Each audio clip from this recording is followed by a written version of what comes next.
close at the end.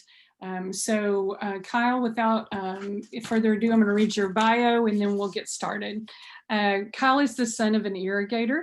He has been around sprinklers the majority of his life. He attended Tarrant County College and spent 10 years designing aerospace interiors. That industry has strict guidelines and requires a precision-oriented workforce. The travel was demanding and kept him out of Texas most of the time. And so Kyle began H2ORX in 2014 after the birth of his son. He dedicated himself to creating a family-owned and operated company that would keep him home at night. The details needed for an aerospace designer is the foundation for Kyle's detail-oriented assessment. His ability to communicate, explain, and teach how and why each yard looks the way it does has been found as useful information. His attention to perfection has created a company that is second to none. He uses data to create money-saving tactics for lower water output and still improved coverage. Kyle's approach to the sprinkler industry is focused on saving Texas water. The son of an irrigator has your prescription for a healthy lawn. So Kyle, welcome. I will hide my video and we will give you the screen. Okay, thank you, Cindy. So yes, my whole focus is to lower water bills, help people save money. So whenever I started the company, that was the whole outlook. Find out the specs of all the products, find out ways that they're supposed to work, how they're not supposed to work. And in doing that, I knew that there was ways to lower water bills. So that was the whole goal, that was the whole approach, and that's kind of what our goal and tactic has been since the beginning. So I'm hoping by this as close to hands-on approach today or tonight, I'll be able to help you guys do the same. So with that, we always want to start by looking at the water meter. So looking at the water meter, we're going to do one thing. We're going to go there to collect data. We have to start with data. The starting point's always going to be at the water meter. So we want to pop open that water meter. Some of us have keys like this so you can look at it. Others don't. But you'll want to get that lid open. You can use a flat screwdriver, this key, something to get that lid out by the street. It's usually black. It sometimes has some circles on it so that you can get that lid open. And in doing that, there's going to be numbers. Some of them are digital. They're going through all of Tarrant County, replacing all water meters. In doing that, a lot of people see that their water bill changed. It's a whole separate topic. I would love to get into it with you if you'd like. There is reasons why your water bill may have gone up or it may have stayed the same. But in doing that, our goal is still just to lower the sprinkler use. So that's what we're going to work on. So we want to get that water meter open. And we're going to jot down the number, the display. It's either going to be in gallons or cubic feet. So that's where we start. So you grab a pen and paper. You take that number down off the water meter, whatever that number is. I have one here, and I can use it as an example. And this is my approach on every house that I visit. I don't just jump in and start doing repairs because we have to know where we start if we're going to figure out where we're going and how to get there. So you got to have a plan. So I always start with that water meter reading. In this case, it was, I just write down the last four because that's all that's needed for what I do.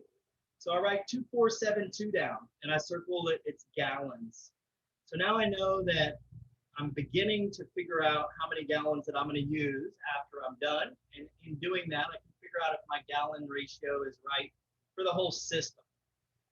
So that's where we start. So we do that, write down that bit of information, and then we're going to go to our second part of this journey. And this is going to go from the water meter to our double check, which is in here. You've probably seen a lid that looks like this.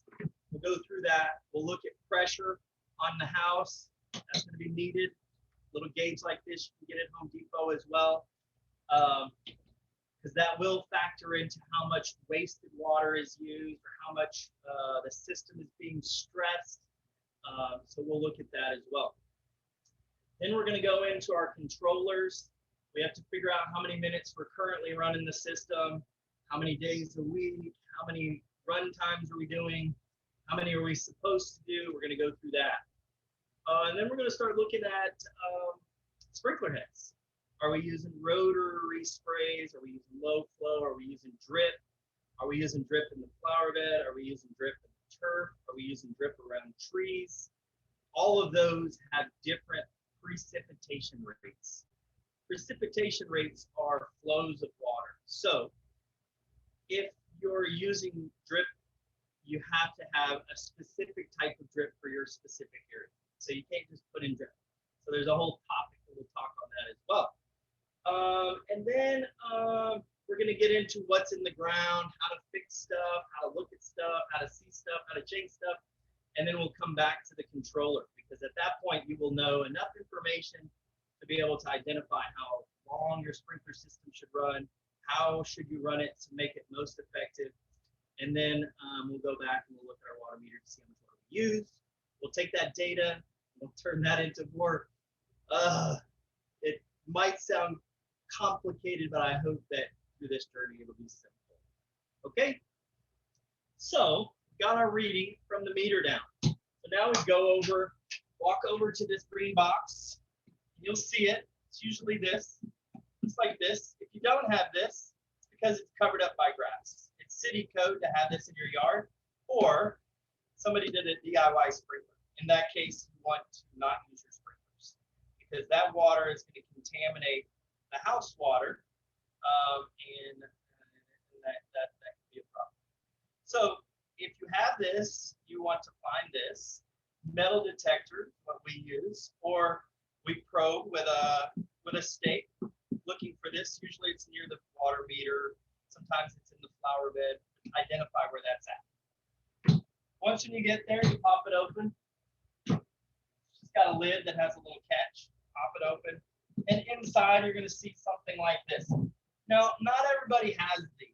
Some have ones that are on the side of the house, but most of Tarrant County is going to have this.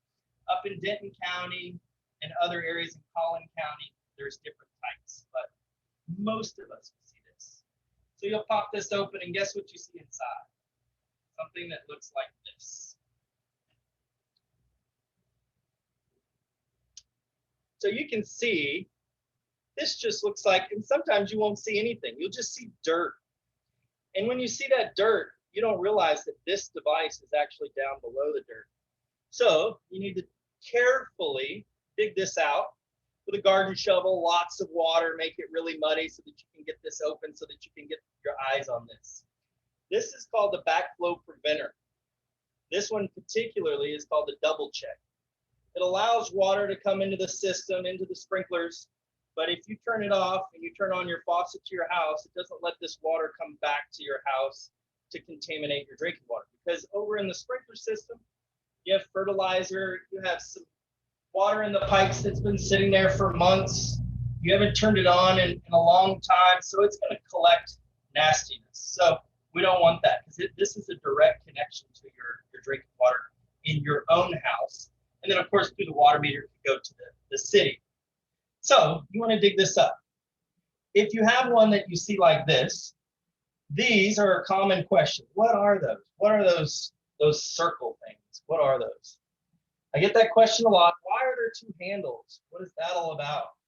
So let me put this dirty one away and show you what a new one looks like. We'll talk about that.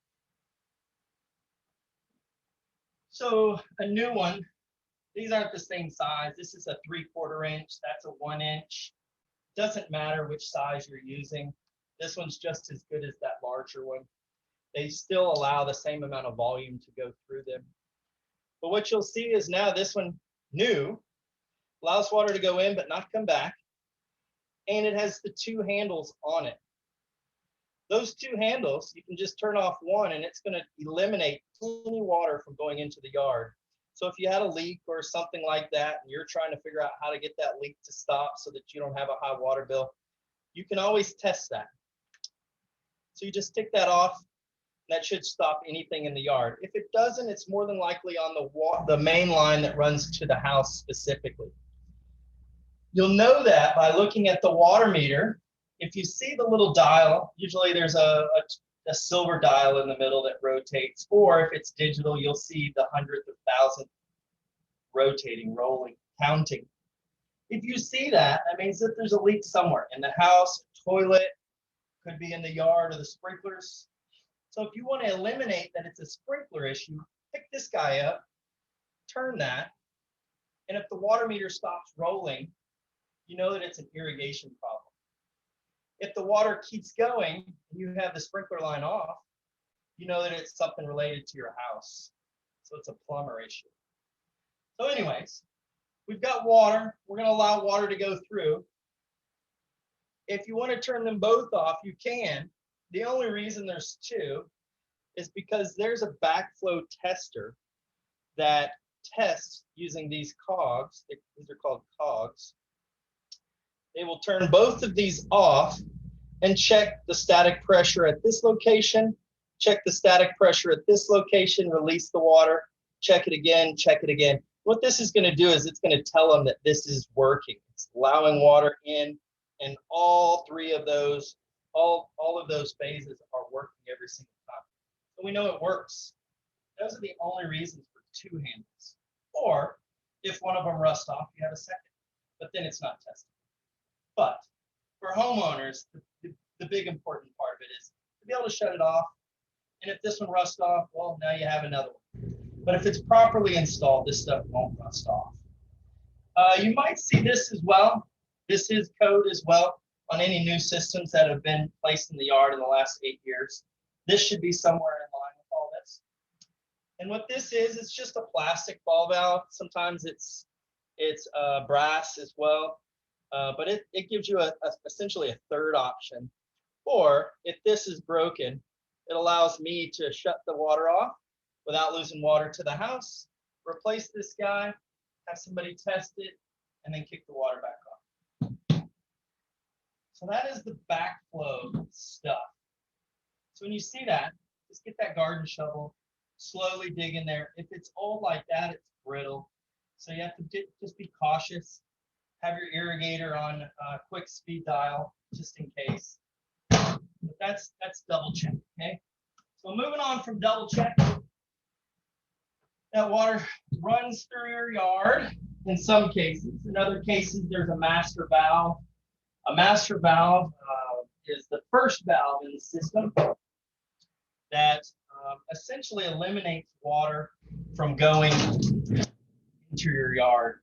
So next to that green box, you might see a box like this, or it's covered with dirt. If it's next to that box, it's going to be called the master valve. So what we're doing is we're allowing water to come into the sprinklers. And when we get to this location, we're saying, hey, the controller is saying, hey, don't let water go anywhere into the yard. Because that sprinkler line will go all the way around the house. Won't go down under the driveway in most cases. It'll go all the way around the house so I can get to the front yard, or the right side of the house to the right side of the driveway, or something like that. So this guy would say, hey, don't go into the yard. So any leaks that could have occurred in the system won't be there. If this isn't there, it's not the end of the world. It just means that, just like your house, in your house, you have water in your walls all the time. It's not like you turn on the faucet and it comes from the city and goes into the wall and comes out the faucet. The water's always in the wall. It's just when you turn it on, it's there at the sink. In your yard, if you don't have a master valve, it's the same thing. You've got water all the way to all of those faucets, essentially. And anytime you tell one of those faucets to open up, it waters that specific area. So there are pipes in the yard that have water in them all the time, pressurized, ready to break, so that they could be leaking. So if you turned off the double check and you notice that the meter stopped rolling, then we know that we have an irrigation problem. And if you don't have a master valve, you'll see wet spots somewhere. If you don't see a wet spot, I would have to say that either you have really good drainage and it's draining into the neighbor's yard or into the street, but usually 99 out of 100 times you'll have a wet spot in the yard. And that is where your main line is leaking. And that's called a main line leak. So if you call an irrigator, you just say, hey, I have a main line leak. I need somebody to come, You could look at the meter and even figure out how many gallons you're losing an hour. And you could write that number down and figure out the cost of that. Small drip leaks that just have a wet spot in a yard over a given month, that's going to be about $5 to $10 extra on the water bill. So those little small drips aren't the big issue, but they are a nuisance. So usually I recommend getting those corrected as soon as you can. Cost-wise, it's very inexpensive, and to do it yourself, just a YouTube video or so and the right products. Okay. So after we have our master valve, it goes on to the sprinkler system to other valves that look just like this. Sometimes they're all together, sometimes they're throughout the yard. Most people don't know where these are. So if you don't know where these are, that's normal. We have a machine that will detect these, will detect the item inside, which is something like this. These are called valves. A master valve and a regular valve, they all look the same. You have ones that have little screw tops on here. That's flow control valves. That helps if you have high pressure. So there's items that you can attach to a system to make it improved under different scenarios. This one has a bleeder, so that bleeder is a way to manually turn it on and turn it off. So you could, on this particular one, turn it on manually and close it manually if the wiring wasn't working or the controller or something. There's other ones where there's the bleeder screw with the manually open will let you open it just by just twisting it, quarter turn, half turn. It's going to let the system run and flow water. So those are some ways to look at the system, test the system, get it to work, play with it. Don't be afraid of it. You won't break it. So once when, and we never locate the valves unless they're broken. So if you don't know where they are, it's not that big of an issue. I don't know where all of mine are in my own yard, so that's how big and important it is. Okay, so once when I get away from the double check, I still have my water meter number. I had to get some pressure. You go to the house, grab this guy, hook it to the hose spigot just right outside the house. The one closest to the water meter or to the double check water meter is going to be the best one to give you the most accurate pressure. This isn't going to depict what the pressure is at the sprinkler heads. That's a whole different thing, but it at least gives us a number to work with. So we know, are we at 50 PSI? Are we at 100 PSI? PSI is pounds per square inch. And what that is how much weight. I'm 200 pounds, so I would be 200 PSI sitting on one of these valves, and that would be difficult for them to work properly. So with this, most systems in our area are around 60 to 80 PSI. When you get into the high pressure systems, if your sprinkler system isn't designed well, and most homes that I see are master plan communities, so a lot of the sprinkler systems are pretty standard. They're usually put in by one company on the whole street, so they're not really optimizing for high pressure or low pressure. They usually have too few heads with high pressure. That's going to create a lot of mist. Mist means waste.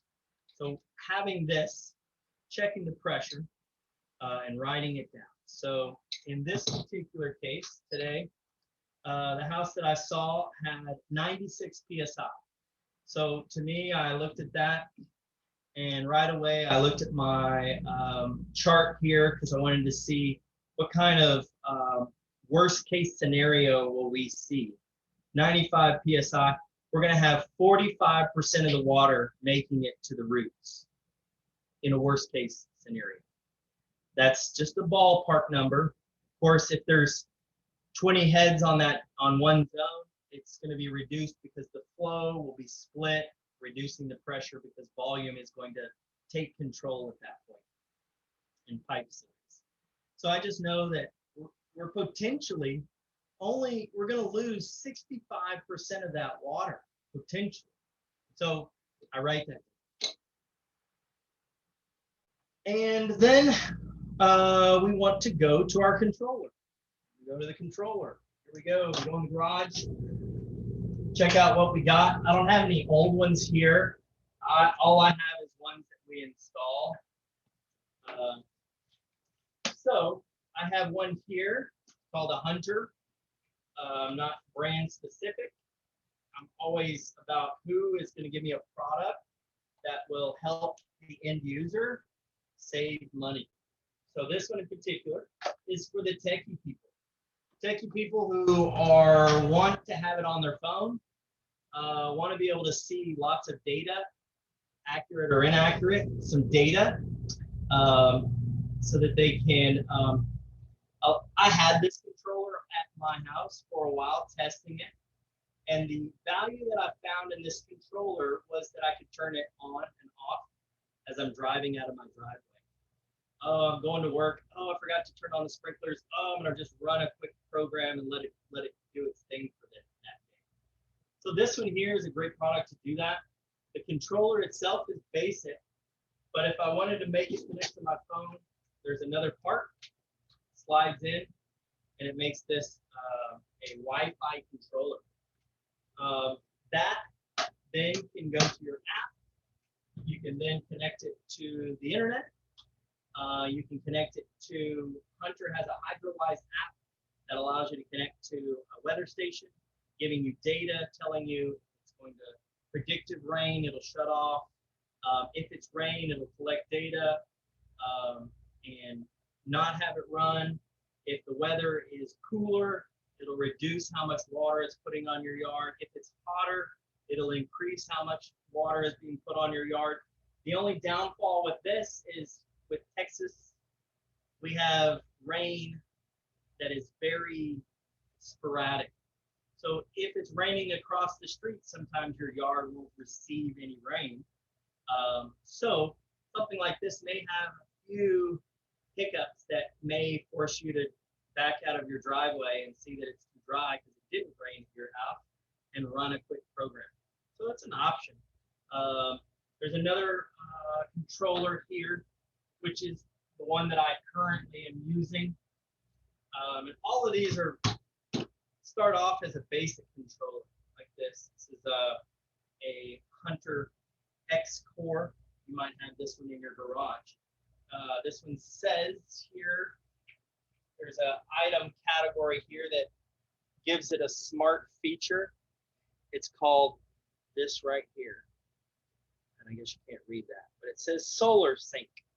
So if you're X Core, I'm not sure what year they started doing that, but I want to say just a few years back, they started adding Solar Sync to the mainframe. What that Solar Sync is telling you is, if you have this controller and it says Solar Sync, you can add a part that looks just like a rain sensor, like this guy. Looks just like a rain sensor, but it's not. It is taking in extra data that a rain sensor is not going to do. It's going to take in solar radiation. You'll see this little globe. Let's see that globe. So this is taking in solar radiation. Solar radiation is cloud cover. It's taking in how much cloud cover versus direct sun did we receive, and how much rainfall did we receive, and what is the temperature that's happening right now, and it formulates a schematic for how much water should we apply on our next run time. And it does that for 30 days. After 30 days, it maximizes itself in what kind of data are we currently having at our location, our house. How much water have we received? How much cloud cover have we received? And then it goes to this controller and updates that number. It says, hey, we only, I know it's August, but we've been in the 80s here at the house all week. We don't need to run all those minutes. Let's reduce it. Now there are websites, and I'm on Water is Awesome, and it sends us that data. Hey, this week we only need to apply 1/2 inch. And that's great. And I use that data, but I also let my controller figure out some of those things as well. And I'll sometimes double check, okay, how much is it applying right now? And it'll tell me, it'll say 20% or 30% or 40% or 50%. Well, my controller is set up to apply 1 inch per week. So if it says 50%, I know that it's applying 1/2 inch of water per week. So, and we'll go through that closer to the end as well. Looks like halfway through. Okay, so I'll try to speed this up or maybe slow this down if anyone's taking notes. But so those are some controller options. If you don't have these controllers, any basic controller, and I'll show you again, has what they call seasonal adjust. Seasonal adjust. So this allows you to do it on your own manually if you don't have that solar sync stuff. So you can come out every week, every month, what have you, and update it per what our averages are for our area. And I have a chart here that I give out freely that says what are our seasonal adjustment numbers. Most controllers go by 10%, some do 5%. So I went ahead and made it 10% numbers. So you'll see in January the seasonal percentage, meaning how much water should we apply versus a summer setting. January just says 30, and then in February we want to increase it to 40, then 50, then 70, then 90, then up to 100 in June, July, and August. That 100 means we need it to run maximum because those are the months where our lawns need that kind of water. Outside of how are we applying water with drip sprays or rotors, low flow nozzles, whatever we're using, we still should be reducing it in those other months because we can, and then reflecting it off of water is awesome. On are we right in target what they say our area needs as a whole? Because needs as a whole may be different than your particular address. Okay, so then we take down some data off of our controllers. We look at this data and we figure out what days are we watering. Okay, you can do that. I'm going to use this one again as my note taker. So in the house that I went to today, there were 15 zones. The way that I figure out how many zones you have is you pop this little piece off. It pops off. And then there's going to be wires that go into this thing, all low voltage.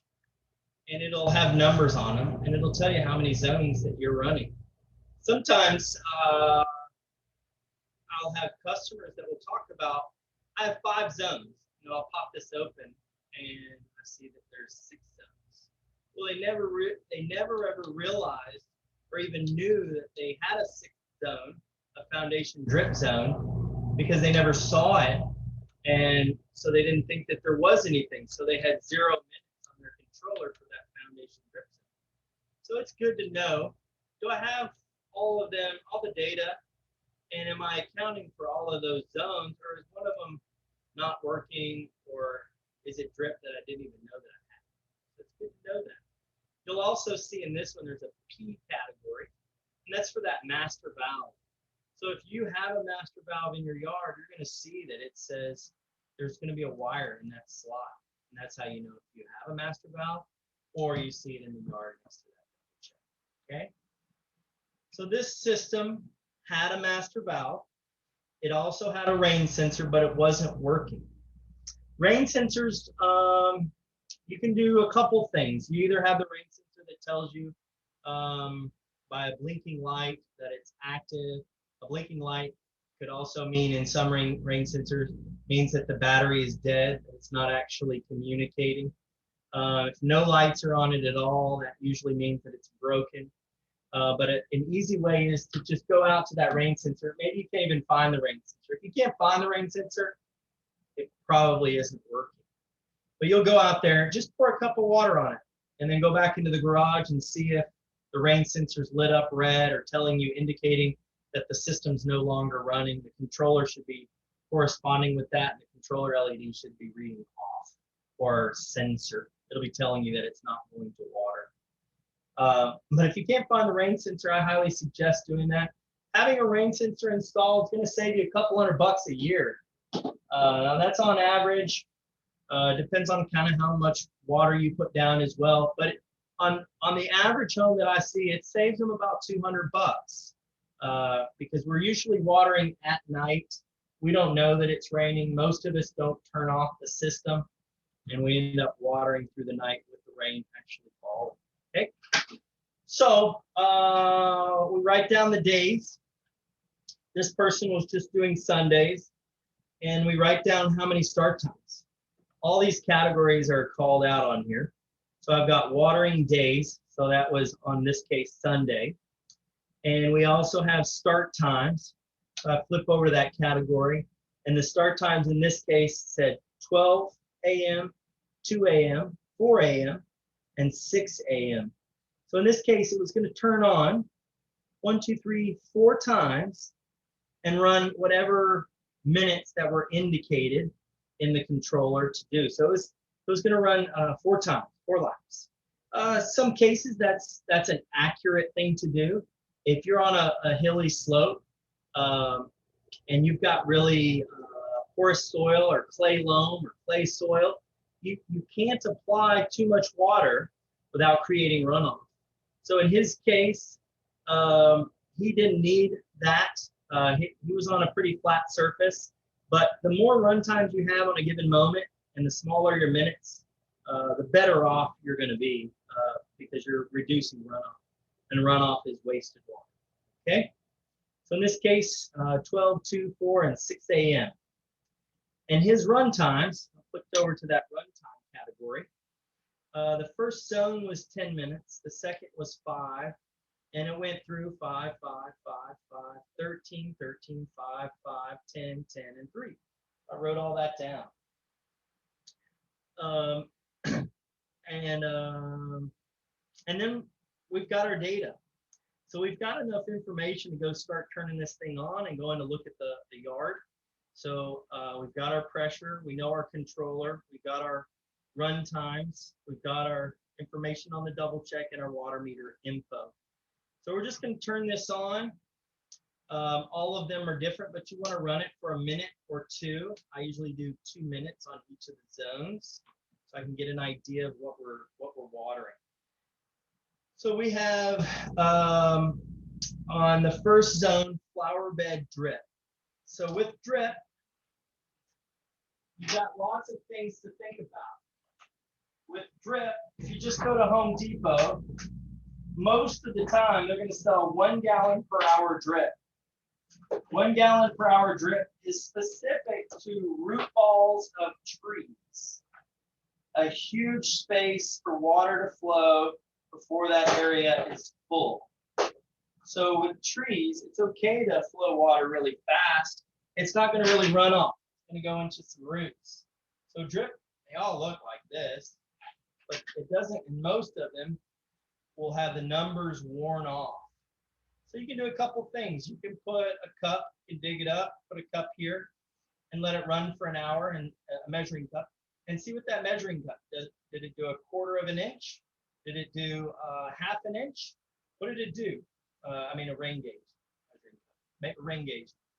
How much did it do in that given hour? Because these are based on hour run times. So on tree root balls, 1 gallon per hour is what it should show. And that 1 gallon with precip of 1 gallon, if you run it for 1 hour, that should be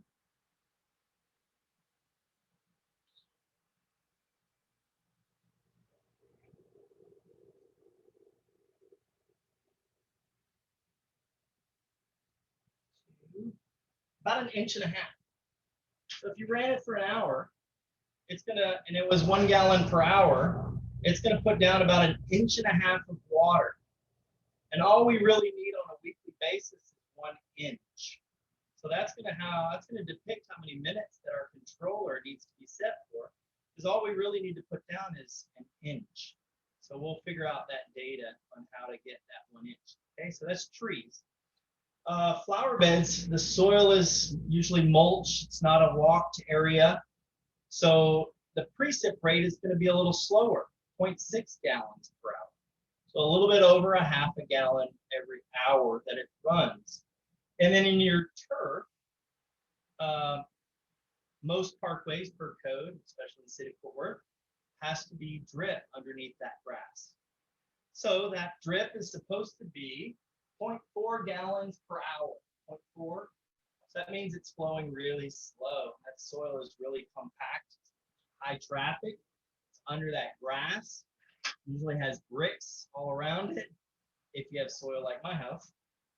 So it's easy to seep out if it's not the right precip rate. The drip that's the cheapest to purchase is 1 gallon per hour. So most contractors and most new houses have that 1 gallon per hour drip. So managing that flow and keeping it in your parkway is really tricky. You have to have a lot of start times. You have to have multiple programs running so that you can really reduce the amount of minutes in that area so that you can put out a little bit, let it soak and drink, and then do that again and again and again. But if it's 0.4, you can usually run it for about 25 minutes at a time. That'll put down a little less than a 1/4 inch of water, and you'll be golden. Okay. So once we know the first zone is drip, we just want to either look at the drip pace. I'm able to look at the drip pace and know pretty much what its flow is. Or you can use that rain gauge as well and run it for an hour and see what it shows you. And then you get usually into the front yard, you get into sprays. And then in the backyard, I usually see rotors. So I'm just going to go with my most common scenario. So sprays in the turf. So we get into the system and we see something that looks like this. Tops up, sprays in your yard, right? Well, this is called the spray body. This is the riser, and then there's a spray nozzle that goes on top of it. The nozzle is the only thing that calculates the pattern. If it's going to be 15 feet of spray, if it's going to be 4 feet of spray. All of this stays the same. The only thing that changes is this. I call it my Coke bottle top. So some people call it a pop the top. Reminds them of beer, I guess. But so it comes off, screws off, and then you put the right type of nozzle that you want or that you need into the yard. And I don't have any right here, but they come in all sizes. So this is what most people have in their front yard. This is going to put out a certain amount of volume. And the way that I know it's going to put out a certain amount of volume is, again, the data. The part data, all of these companies release information on all of these parts. And if I go off of the data, I'm going to be doing it correctly. So you'll have all these nozzles, these are nozzles, have data that tell us how much water it'll put out in a given hour. And we can turn that into minutes as long as the coverage is right, as long as the nozzle size is right, spray pattern is right, all that information is right. And that's what I do. I go and I look at those yards and I look at those sprinkler heads and I determine, is my sprinkler head too low? Is it, when it pops up, is it above the grass or is it still in the grass and it's like sort of spraying out? If it's sort of spraying out, that's not correct. This pops up 4 inches by design. Most grass gets cut to between 2 and 3 inches. So that's going to give us 1 inch of play above the grass. So if we don't see that riser and that nozzle, our sprinkler heads are too low. To do any changes on that, it's pretty simple. It's all screwed without plumber's tape. It all goes together just by parts.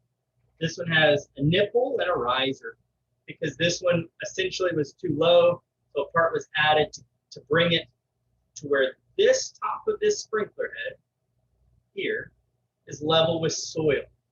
If this is level with the soil, you're going to be right every time. If this is sitting above the soil, and you see that body, it's going to get hit by the mower. You need to get that thing down into the ground every single time. In the flower beds, anywhere that you see these. If they're above ground, they're not installed correctly. They need to be level with the soil, so mowers, tires, feet don't break them and create a problem down here that where we're leaking water. So they should be encased. Okay. You'll see ones that have tubing connected to it, like this. If you dig it up, you'll see ones that have this tubing, it's kind of flexible, attached to the sprinkler head. That's fine. We're just going to dig up that soil, move that head, put it in the right spot. We're going to pack it back down. If it's leaning over to the side and spraying off this way, we want to get it level, not level to the earth. We want to get it level to the slope of the ground, to the elevation of the ground. We want it to be, we want this sprinkler head to think that it's spraying a flat surface, even though it may be spraying downhill. If you have people who are putting them on a hill straight, it doesn't know that behind it there's a hill here. It's going to spray right into that side of that hill. So it has to be tilted to the elevation of the surface so that it can spray evenly across that area. Okay. So on this yard, I did that. I noted some heads needed to be straightened because they were out of alignment, and some had broken nozzles. And the way that you know if a nozzle is working properly or not is when you turn it on, if it looks deformed, or if it has like one part going this way, one part going this way, or if it's not spraying at all, or just sort of spraying out a little bit, more than likely that nozzle has debris, should be replaced or cleaned. 9 out of 10 have to be replaced because it'll get shells in it, and that's normal. It's just like inside of a house when you have light bulbs that break, light bulbs that go out. This is considered the light bulb. The nozzle is considered the light bulb. And in every yard, even the smallest yard, it's going to have 60 sprinkler heads in it. So 60 light bulbs, the chance of those breaking all the time, it's going to seem like you're constantly replacing those parts. But if you do that and you keep that stuff running smoothly, the system is going to run most effectively, giving you great coverage and allowing us to run our minutes on our controller to reduce the runoff. Still getting great coverage, but reducing that water waste and reducing the water bill. So our goal, keep this going after it zone by zone. This job that I did today had to have 3 heads raised on a zone. It had 4 heads that needed to be aligned on a zone. It had some broken nozzles. In one area, it had a 4-inch pop-up like this. But there was a tree with a tree skirt around it. Well, this thing popped up right next to that tree skirt. And they thought that, I mean, they were told that that's just the way it goes. And it was watering directly into this. Now, you can change the nozzle to make it spray away from that tree skirt. But in this situation, we used a sprinkler head that popped up 6 inches rather than 4. That way we could get above that tree skirt, water evenly through that whole area and into the tree skirt. And then when it went down, it was still level with the soil, so no mowers hit it. And so that's a scenario that you might find yourself in. And then I get into the backyard, and then there were rotors. Let's see if I have a rotor here. I do. I've got one that's clear. These you won't find in your yard, but this is a rotor. You can see the insides of it here. It's got a spring that pulls that puppy back down. It's got some parts in here that help the flow go through, and as that flow goes through, it turns some gears that then make this rotor turn this way and this way, back and forth. And now we have a scenario where we've got a product in our yard that's turning. It's not like those sprinkler heads that are watering everywhere the whole time. We have a scenario where the sprinkler head is rotating back and forth. So it's only watering one line at a time. So that runtime is going to be different than that sprinkler head runtime, because this may be doing more volume, be shooting further out, but because it rotates, it needs more time to apply that water through that area. So we see this often in backyards and other areas where this has created a dry spot or a super wet spot. Well, these have to have matched precipitation rates, different flows for different shapes. So if it's a half circle, it's along the fence, you want to have 3 gallons per minute flowing through this. And there's a little nozzle that goes in the top of this on a tree that allows you to change that. If you have it in the corner of the yard, well, that shape, it's only going to do 90 degrees. So it's going to go back and forth more often, whereas the half circle is doing a bigger area. So it goes back and forth less often. So in doing that, we need that nozzle on that corner rotor to put out less water. Same distance, just less volume, 50% less. So instead of 3, it should be 1.5 gallons, because it's going to go back and forth twice as often. And in doing that, 1.5 gallons times 2, that's 3 gallons. Now we've got matched precip rates with the side ones, with the corner ones. If it's in the middle of the yard, it has to go a full circle. So a full circle with 3 gallons a minute is only going to put half the volume down, because it still has to travel further. So it needs to be up to 6 gallons per minute. And in doing that, now your backyard or your space where this is watering is going to have uniform distribution, uniform coverage. So the grass is all going to apply the same amount of water, and everything's going to be the same color, because we're putting the same water. Okay. And then we have essentially looked at the whole yard. We know what we're applying, where we're applying it, so we can go back to the controller and start to identify minutes. Okay. The soil for our area, just so everyone knows, most cases is clay loam. So all my application rates, all my minutes are based on the worst case soil. You might have had soil added, but you always want to go off of what could be there, not what you hope is there. So the run times are broken down into less than 1/4 inch of water each hour, because that's what the soil can absorb. You have sandy soil, which you can apply 1.25 inches an hour, but we don't have that. We have clay loam, so you need to apply less than 1/4 inch per hour. Okay. So now that we know what we're applying, we need to apply 1 inch of water per week, and that's based on a study that Texas A&M developed, and that's what Water is Awesome goes off of. So I have a chart here that tells me my less than 1/4 inch, so I can figure out how many days a week whatever city you're in allows you to all apply water. Most cases, it's twice a week. So I take my minutes for 1 inch based on data, based on information of what we're applying, where we're applying it, based on shade, all that stuff, plants or shrubs or turf. And we break it down. So we have 1 inch of water per week. We break it into 2 days. That's going to be 1/2 inch each watering day on a minimum level in the middle of the summer, if we don't get rain, of what to apply. And this is the very end of our topic, and we can go into how we can improve. Of course, drip, most efficient, but sometimes it's not, doesn't create a return on investment that is right for every person.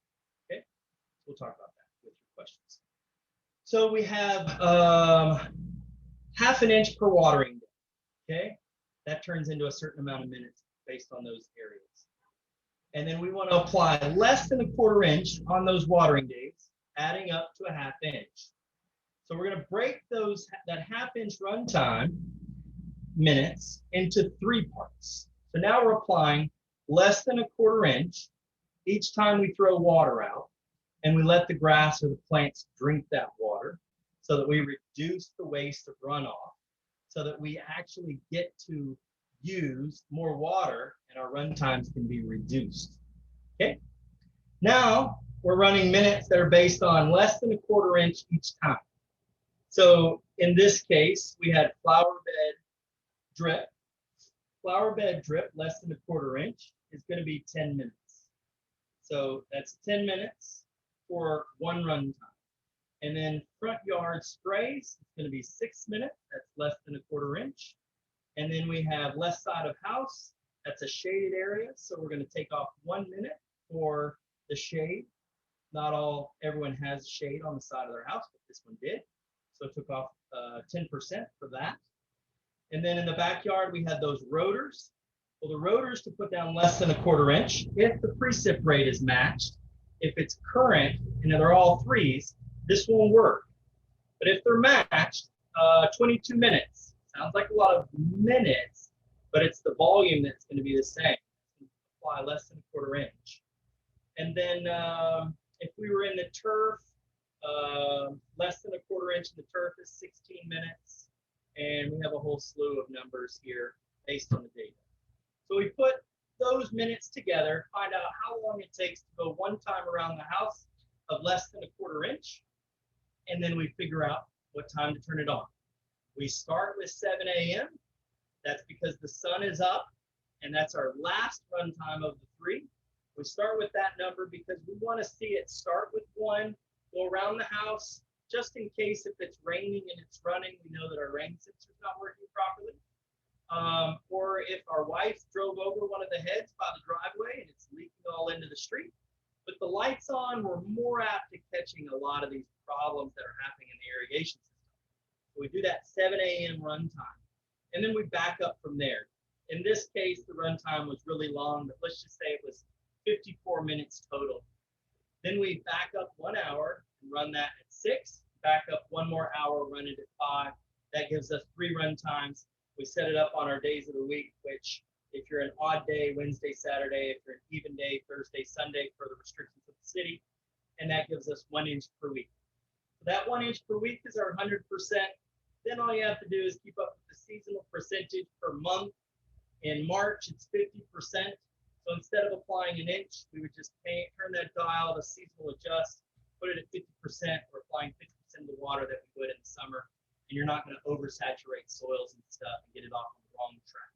If you do run it at 100% in March, you're going to make the grass think that it gets a lot of water whenever it wants, and it's going to want you to increase it to some number that you can't get to in the middle of summer. So you've got to really be strategic and train that grass how to use water more effectively. So that's really about it. I would love to ask some questions. I know we only have a few minutes left, so I'm going to open it up right away. Thank you, Kyle. That's a lot. It's a lot. It's a lot of information. Now we know why we need an expert for our irrigation. There's more to it.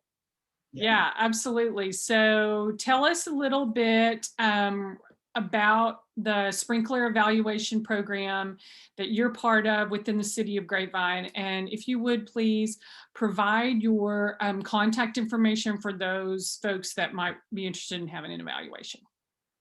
So probably the easiest way is to go through just my website, and then I can internally do it through the city. You can go through the city. I'm not sure the website that y'all use. I don't have that written down, but if you go to savingtexaswater.com, that's my website. It'll say on there a evaluation process. You fill in your name and address, and we submit all that paperwork to the city. It becomes free. You get one every 3 years. But as you can see, at least getting that first array of information is crucial to getting on the right step.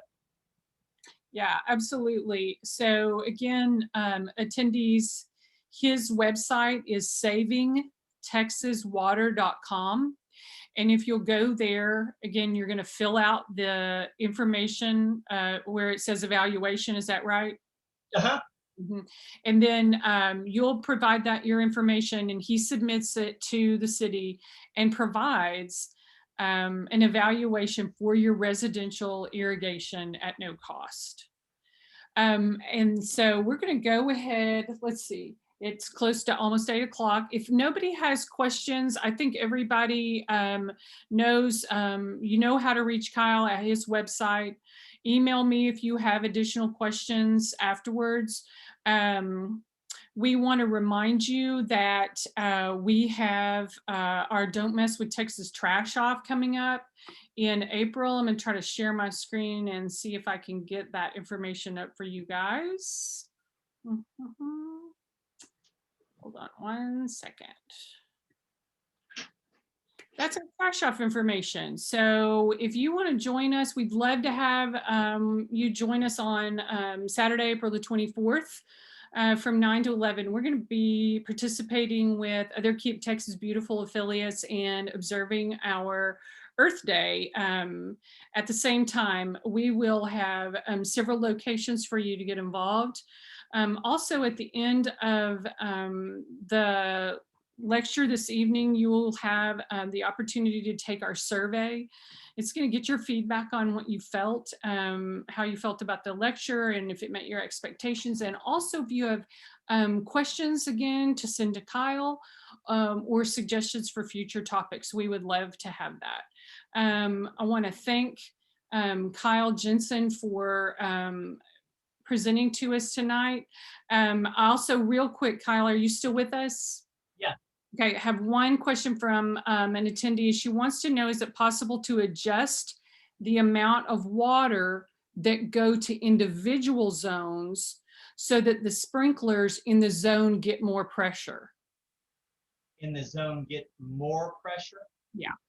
So adjust the amount of water going to an individual zone, or does each zone get the same amount of water pressure? So each zone will get the same amount of water pressure, unless we're talking about a situation like the city where there's 300 feet of pipe in a parkway. At the end of that pipe parkway, it's going to have less pressure than a residential. But in this case, it'll all have the same pressure. So if you have a zone that has low pressure, you're going to need to compensate it with a low flow nozzle. A low flow nozzle is the one that I was showing you earlier. The one that's that rotary spray type, looks like this. This is a special nozzle. It's really expensive actually, but what this does is it holds water inside. It puts out water at a slower rate, and in doing that, it increases the pressure to the zone, so that if you have a zone that's not working properly, this is the magic. Perfect. Good to know. Yes, we also have a question about the complimentary evaluation. Is it only restricted to Grapevine residents? Yes, it is. Kyle, do you have an agreement with any other municipalities in North Texas to do evaluations? That's a great question. All of Tarrant County. All of Tarrant County. I'm partnered with Great. Except South Lake. Except South Lake. Perfect. They have their own internal program. Okay. All right. I think we're going to have one more question. Anybody else have questions for Kyle? I certainly do not want to end before everybody's got their questions answered. Okay. Kathy, if you wanted to want to share your video for us and ask a question. Yeah, thank you. I was unable to type my question. So Kyle, I got a question for you about the backflow preventer.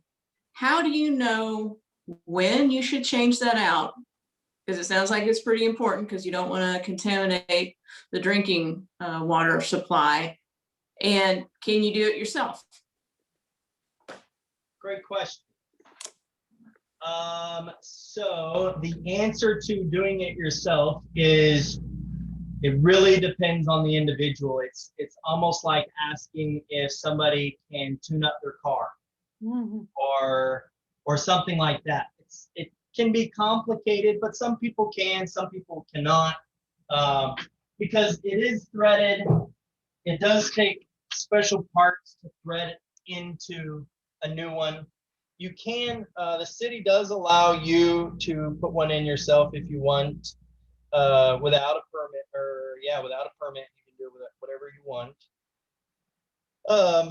But you have to have pipe glue or pipe dough or Teflon tape so that it doesn't leak when you're threading this in. And you have to have special ways to connect it to the existing pipe, because pipe doesn't stretch. So you'll find that when you cut that out, Now, how do I get it in its place without getting piped to like this? You can't just put it together like this. And then if somebody was wondering, when do I replace it? If it's 15, 20 years old, it's probably, I mean, if you see sprinkler heads in your yard that don't go down, well, that's because of the calcium in our water. That calcium goes through this guy as well. That calcium goes through everything in your sprinkler system. So if a sprinkler head is not going up and down with the springs that are inside of it, this thing may not be either. And sprinkler heads will do that after about 10 years. So if this is in your yard for 20 years, more than likely those springs inside have so much calcium and debris that have gone through them, it probably isn't working sufficiently. So, as well as the handles are probably gone at that point. So probably should be replaced. And this is an expensive item to have replaced, but it is one of the more crucial ones. Anybody have any additional questions for Kyle? Okay, well, thank you so much, Kyle, again. Ladies and gentlemen, thank you for attending this month's webinar, and we hope to see you at our try shop. We will resume our webinar series in April. We have a really great one coming up from Brightmark, so be looking for information for our April 28th webinars as well. Kyle, thanks a lot, and we appreciate your time. Thank you, Kathy. Have a good evening.